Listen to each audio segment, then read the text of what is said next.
Bueno, estamos acá con el profesor. Rolando Chávez. Un gusto, mi nombre es Ángel Moya.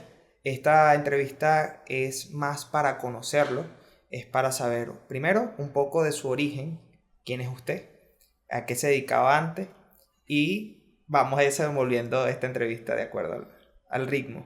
Bueno, hablar sobre uno mismo es como un poco delicado, sobre todo en los medios audiovisuales, porque pudiera, sonar un poco narcisista. Sin embargo, si uno va a establecer un vínculo de profesor-alumno, obviamente el alumno debe saber quién le está enseñando. Correcto. Y lo primero del hecho pedagógico que uno como profesor debe plantearse es hablar un poco de sí mismo desde la perspectiva, digamos, de qué conocimiento puedo transmitir yo a ese alumno, a esa persona, sin tratar de atropellarlo. Claro. Yo diría que es más un intercambio. El proceso pedagógico es un intercambio de pareceres en el que el alumno, digamos que debe aprender a pensar. Claro. El profesor debe indicarle, darle unas luces, ser como un faro para que él mismo encuentre el camino. Porque no se trata de enseñarle, digamos, unas fórmulas, de enseñarle, digamos, una bibliografía, sino que en cualquier área del conocimiento, sea física, química, sean los medios audiovisuales, el conocimiento que es válido es aquel que podemos usar. De nada te vale aprenderte 10 libros de guión si tú no puedes escribir un cortometraje. Entonces, cuando uno, digamos, se presenta ante un auditorio o ante un grupo de alumnos, lo primero que tiene que ser es sincero y no tratar de inflar el chicle, como dicen.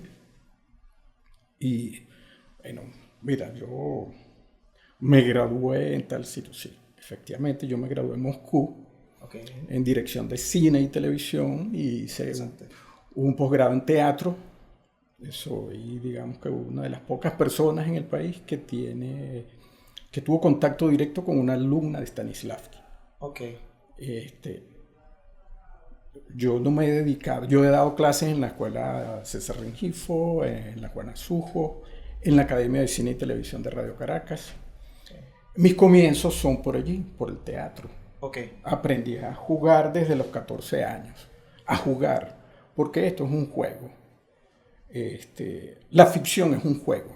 Tú juegas cuando tú escribes, juegas a ser Dios claro. y intervienes en la vida de todos, y intervienes en el amor, en la envidia, en los rencores, y manejas todas esas emociones, digamos, desde la perspectiva de arriba, jugando con unos seres que son tus juguetes. Efectivamente. Si tú no lo abordas como un juego, este, digamos que lo más seguro es que no te crean, porque el cine, la televisión, los contenidos dramáticos son una ficción, son unos inventos, son unas mentiras que el creador organiza luego de que algo en la realidad te afecta. Si tú ves algo que te preocupa, tú ves una situación de calle o tú has vivido una situación amorosa que te traumatizó y tú luego recreas eso. Pero cuando tú la recreas ya eso no es verdad, ya no es la verdad que tú viviste, sino es una mentira que tú estás creando. Esa mentira es lo que es el guión. La ficción es una mentira organizada de la verdad que tú has observado. Claro. Digamos que ese es un primer acercamiento al hecho de crear historias. Ok. Este, yo bueno, me familiaricé desde muy joven con lo que son los personajes, el conflicto. Tuve unos excelentes maestros de teatro. Trabajé con Amalia Pérez Díaz en Radio Caracas. En Radio Caracas tuve la oportunidad de trabajar en las novelas de los grandes escritores de Radio Caracas, Julio César Mármol, Ixen Martínez, Leonardo Padrón, bueno, y un sinfín de gente, bueno, entre ellos Edgar Mejía, Gustavo Michelena, que son, digamos, parte de mi cariño, mi afecto y, bueno, y mi desempeño profesional, porque hemos trabajado muchos proyectos con ellos. Al concluir la escuela de cine en Moscú, tuve la fortuna de entrar inmediatamente en Radio Caracas. Ok, interesante. Y allí, bueno, conocí a un señor Carlos Lazala, que fue la persona que, digamos, por primera vez me sentó delante de una computadora. Yo venía de editar películas en una moviola inmensa, de pegar los cortes con cinta plástica. Así edité yo mis 2 primeros documentales. Al entrar en la televisión, ya en lo que es el manejo del video, pues digamos que el cambio de lo analógico a lo digital fue un poco traumático, Okay. pero uno poco a poco, gracias a la ayuda del señor Lazala, que nos dio pues, los primeros pasos en el mundo de la computación, pudimos, digamos que salir sin mucho trauma y poco a poco nos adaptamos. Es decir, yo tengo aproximadamente 40 años de experiencia en el medio audiovisual. Casi nada.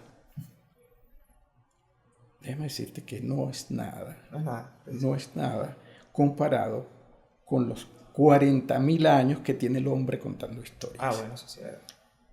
Y fíjate, precisamente, recientes descubrimientos arqueológicos han encontrado unas cuevas en Indonesia donde hay dibujos de hace 40.000 años. Sí, Unos animalitos, unas manos. Esas son las primeras ficciones del hombre. O sea, digamos que no las primeras, las más antiguas, porque puede ser que dentro de una semana encuentren unas más antiguas.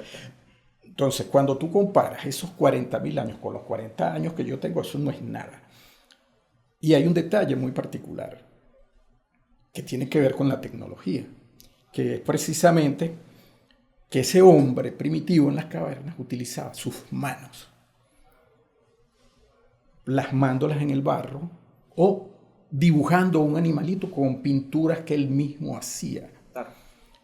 Pero él quería contar algo. A él lo enfermaba algo.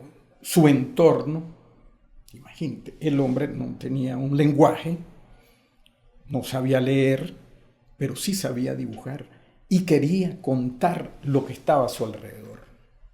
Entonces, la tecnología obviamente era muy primitiva, nada comparado con las mesas, las moviolas, con las computadoras que hoy en día tenemos para contar nuestras historias. Claro. Es lo único, digamos que una de las pocas cosas que tenía era su deseo de contar algo, cómo él cazaba, cómo él conseguía su comida. Y ese deseo y esas ganas de contar algo y tener algo que contar, eso no ha variado hasta el sol de hoy. Ahora tomando como propio esa parte que usted dice, el deseo de contar historia. Tengo entendido que para entrar al mundo de la escritura, uno propio tiene que tener ese mismo deseo de contar. ¿Qué fue lo que le generó o cómo usted descubrió que usted quería escribir historias? Viste que fue un proceso paulatino, digámoslo así, porque en un principio mi deseo era expresarme a través del teatro, o sea, a través de la actuación, a través de la dirección con la puesta en escena. Pero poco a poco, cuando tú vas leyendo los clásicos, a Shakespeare, a Esquilo, a Ibsen, te vas enamorando de la forma de contar las cosas y, sobre todo, vas siendo testigo del tiempo del que estás viviendo. Es decir, tú sales a la calle, tú ves algo, tú estás en tu casa, sientes algo,